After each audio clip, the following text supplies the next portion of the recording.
রাজধানীর মোহাম্মদপুর থানাধীন রায়ের বাজার এলাকা হতে একটি বিদেশি 7.65 mm পিস্তল, একটি ম্যাগাজিন, একটি দেশীয় তৈরি রিভলভার, 2 রাউন্ড তাজা গুলি, 260 গ্রাম গান পাউডার, 2টি সামুরাই সহ অ্যালেক্স ইমন হত্যা মামলার এজার নামীয় 2 নম্বর আসামি কুখ্যাত মোহাম্মদ আহমেদ শাহরুখ এবং তার 2 জন সহযোগীকে গ্রেপ্তার করেছে র্যাব 2। গত 15 আগস্ট 2026 তারিখ র্যাব 2 এর নিজস্ব গোয়েন্দা তথ্যের ভিত্তিতে আমরা জানতে পারি যে মিডিয়ায় আলোচিত চাঞ্চল্যকর অ্যালেক্স গ্রুপের প্রধান অ্যালেক্স ইমন হত্যা মামলার এজার নামীয় 2 নম্বর আসামি মোহাম্মদ হোসেন আহমেদ শাহরুখ এবং তার সহযোগীরা শাহবাগ এলাকায় অবস্থান করছে।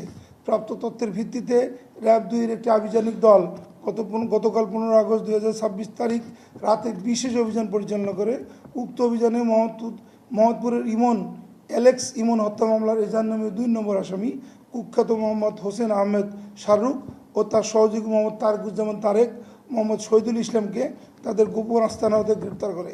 পরবর্তীতে আসামিদেরকে ব্যাপক জিজ্ঞাসাবাদে তাদের দেওয়া তথ্য মতে মোহাম্মদপুর থানাধীন রায়ের বাজার এলাকার হাজী ইউনুস খান রোডের একটি বাড়ি হতে একটি বিদেশি 7.65 mm পিস্তল, একটি ম্যাগাজিন, একটি দেশীয় তৈরি রিভলভার, 2 রাউন্ড তাজা গুলি, 260 গ্রাম গান পাউডার এবং 2টি সামুরাই উদ্ধার করা হয়।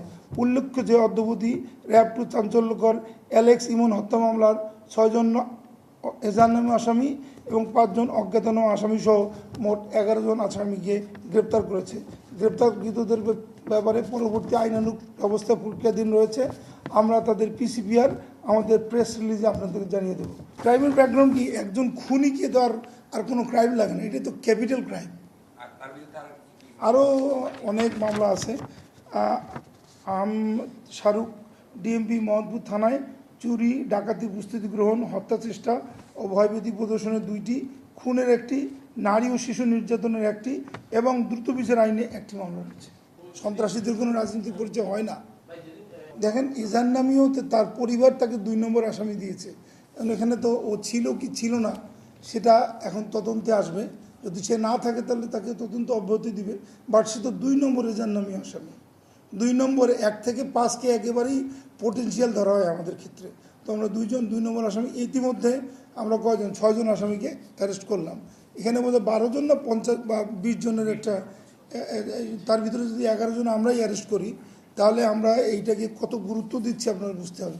মানে যে কোনো হত্যাই কাম্য নয় এবং যারা এই হত্যার সাথে জড়িত যে কোনো হত্যাকারীদেরকে আমরা গ্রেপ্তার করতে কোনো দ্বিধাবোধ করব না এবং এটা আমাদের চলমান একটা অভিযান হিসেবে আমরা ধরে রাখবো আর কি।